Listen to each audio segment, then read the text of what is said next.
All right, welcome to episode 12 of the Snowball Effect. I'm here with the amazing Barry Hott. Barry, thank you for coming on the show. Thank you for having me. Cool, man. So let's hop right into it. So you're obviously super involved in the direct-to-consumer and e-commerce world. You've gained a pretty solid following on Twitter. A lot of people know who you are. So my first question to you is, how did this journey begin? How did you originally get involved in this e-commerce world?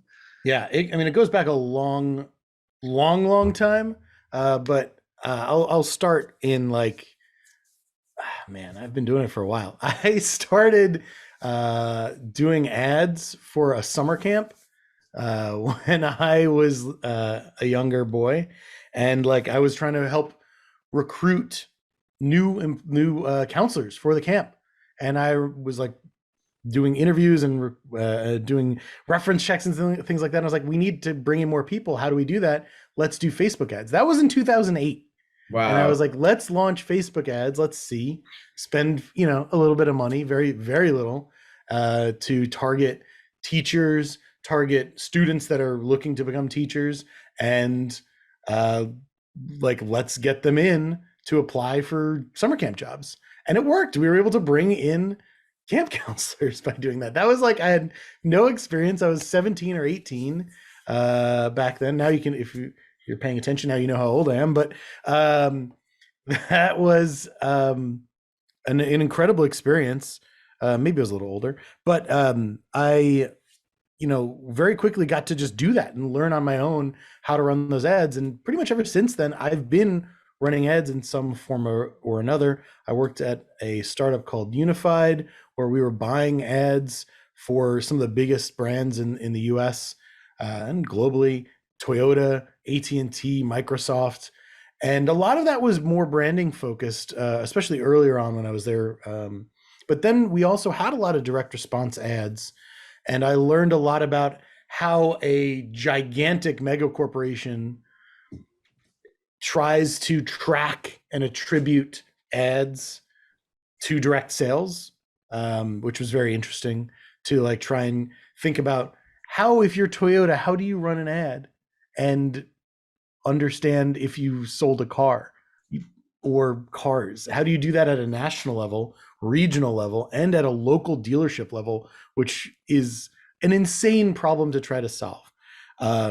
So I've had the pleasure of getting to work on those huge problems, and I left that world to be more in the D2C space. And I've been doing that for the last, I think, 5 years or so, more focused on direct to consumer, aggressive growth, conversion focus, where you have feedback loops, short feedback loops that you can, put ads in, get data out, and optimize and iterate continuously until more recently, thanks to iOS 14.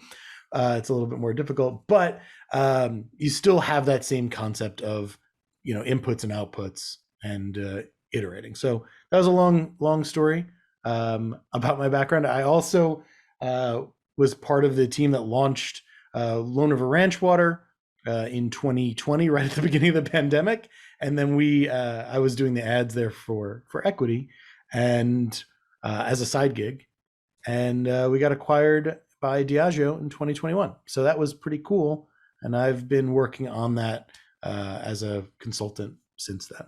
And what am I doing now? I think is the next part. Unless you Yeah, want I to mean, ask.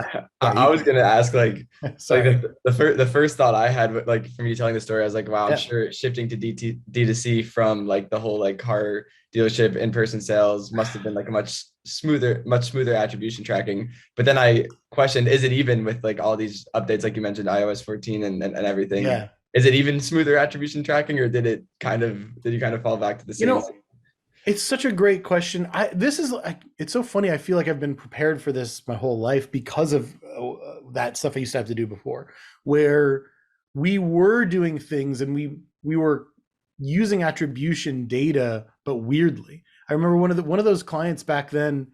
Our goal was to get conversions, but they were using third party data tracking. They were using impression tracking, and I remember saying, oh, how do you count a conversion? What's in your system, in your platform? How do you count a conversion? They said, oh, well, we look at the last impression that was served before the person converted. So it was last touch via impression. Mm. So I said, oh, as a joke, I said, oh, so we should only run right-hand rail, right column ads, because they're cheaper, extremely cheap impressions. Nobody notices them really, Right. but you can serve them to pretty much everyone on the planet in like a couple days Mhm. uh, without spending a lot. The impression CPMs are crazy low, and they were like, "Yes, please do that."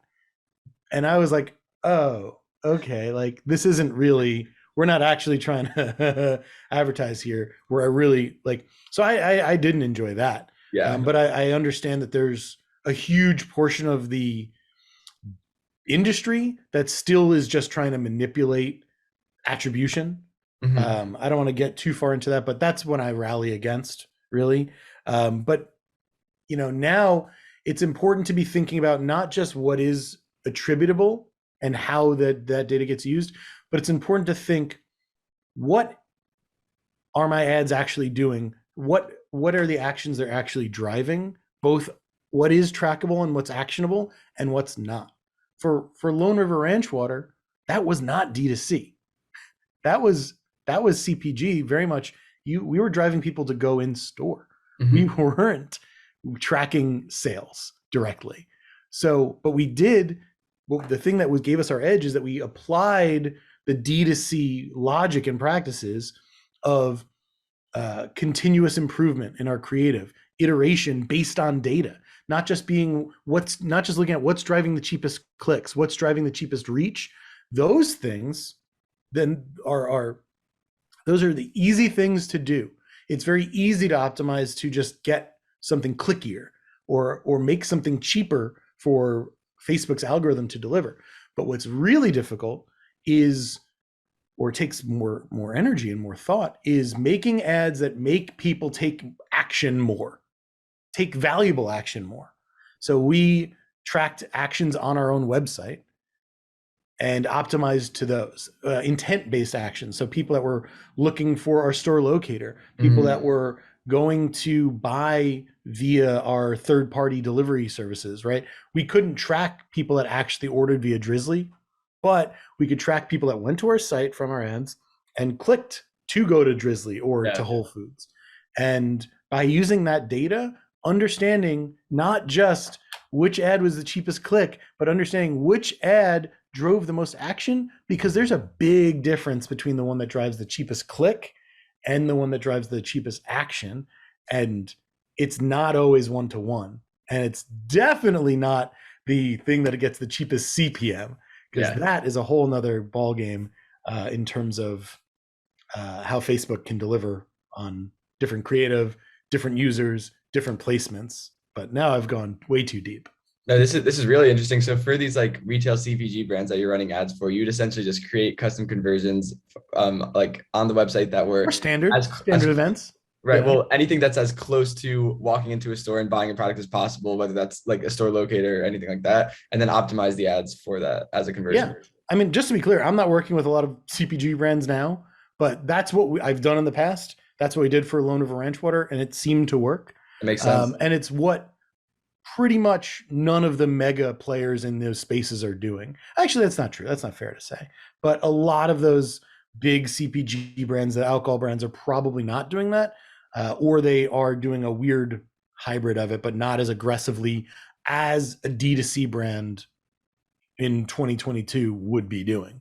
Creatively, they're not iterating enough. They're not able to. Yep. That makes a ton of sense. Cool. So you definitely are a media buyer at heart from the beginning. I would love to know what the CPMs Yeah. were back in 2008 when you launched that first ad. I couldn't even I'll tell you. imagine. I'll tell But you. I don't care what like. It's the CPAs that really matter, because it's, and they've gone up, right? yeah, If the of costs course. have gone up, they'll always go up, because every business has growth goals, right? And every business, and also there's new businesses starting every day. So yes, there are also lots of businesses that go out of business, but the rate that at least we're seeing, for the most part over my whole career, has always been an increase in growth goals, an increase in new businesses, especially in the D2C space, where whenever someone gets acquired, eventually the people that were part of that founding team or whatever cash out and they go start some other new Yeah. thing. and they have money to spend, and then they get VC money, and then they have more money to spend. So Yeah. there's always that increased competition, increased spending, increased growth. I'm eager to see if and how that bursts, but I doubt it's anytime soon. Yeah, I guess we'll have to see. Cool. So yeah, you have some really interesting experience. I'd love to know like what are you working on now after Yeah. all these really unique experiences? Yeah.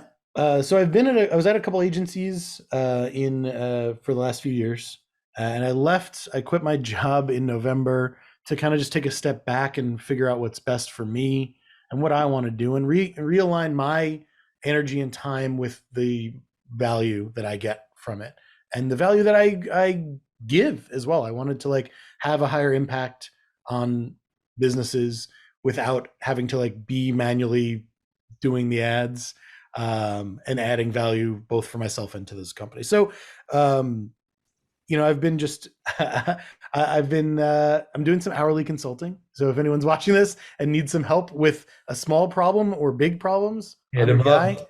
Give me some love. Barry. BarryHott.com. But I'm working on a few brands. I'm still working with Lone River Ranch Water right now. I'm working with Freedom Grooming. I'm working on the perfectgene.nyc, both of which are former clients of mine from agencies, and now I'm Nice. working with them at kind of like both a higher level and kind of helping them in the weeds a little bit. And I have a couple more projects cooking, but those are my main things that I'm working on right now that I can talk about. Got it. Got it. Some stealth mode ones still Yeah, still in the works. Cool. yeah. Well, I mean, as someone who's like so in the weeds with e-commerce and digital marketing, are there any like big trends that you see are happening in the space right now that people should know about? Maybe things that are new that people might not have heard about yet that you think could be valuable? Wow. Yeah, I'll state the obvious, which is, it's, I'm sure I would imagine like most people would say answer this. It's like creative, creative, creative. Yeah. It's, a lot of people say influencers, UGC, whatever, which I co-sign. I think that's the mega trend. That's the mega trend here is, um, I'll take the even bigger macro from that though. The trend I'm seeing is making content, right? Like TikTok, when they were early on trying to get marketers, they were saying don't make ads, make TikToks. Yeah. And I think that is hyper relevant to TikTok and to any other form of advertising. I think attention is our most valuable asset. Time is your most valuable asset, but attention is a function of that.